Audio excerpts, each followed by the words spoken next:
خميس مشيط بس. المهم بقى انه اشتغل عند الست دي لمدة 6 شهور وبعد كده سابها. طب ليه؟ عشان كان عارف ان حفيد الست ديت كان ليه رتبة مهمة، وفي نفس الوقت حاول كذا مرة انه يتسلل جوه الشقة ويعرف هي مخبية فلوسها فين، ولكن الست دي كانت حريصة جدا فما قدرش انه يعرف اي معلومات. عشان كده خاف وراح سايب الست ديت وبدأ انه يدور على ضحية جديدة في نفس المكان. المهم هنا ان البشير ملقيش شغل في خميس مشيط، فراح داخل على قرية تاني جنبها، ولقي هنا عيلة صغيرة ومحتاجين راعي غنم.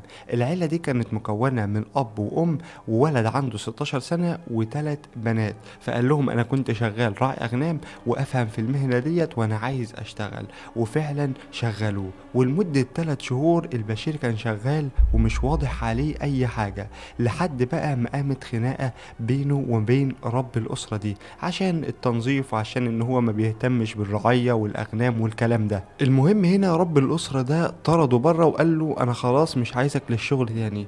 طبعا هنا البشير راح لامم الحاجات بتاعته وخد الفاس اللي كان مخبيه برضه وراح ماشي.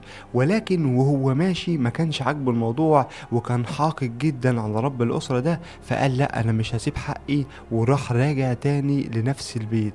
قعد يخبط على البيت لحد ما هنا الراجل فتح له، وللأسف أول ما الراجل فتح وخرج راح البشير مديله بالفاس على دماغه وراح واقع سايح في دمه ومات.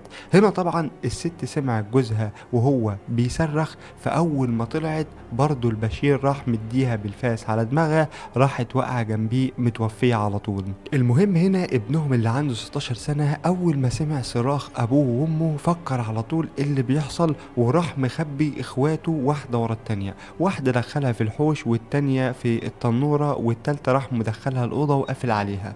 طبعا هنا مرضيش يخرج من البيت وكان خايف. وبعد ساعتين كاملين هنا الولد راح يشوف أبوه وأمه واتفاجئ إن أبوه وأمه مرميين على الأرض وسايحين في دمهم.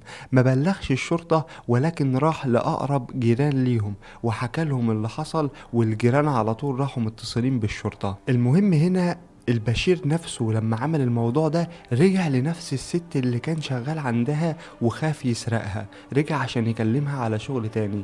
الشرطة أول ما وصلت للمكان بدأوا إن هم يفرضوا طوق على المكان كله، لأنهم عرفوا إن المستحيل البشير يكون أصلا هرب من المكان، أكيد مش بالسرعة دي.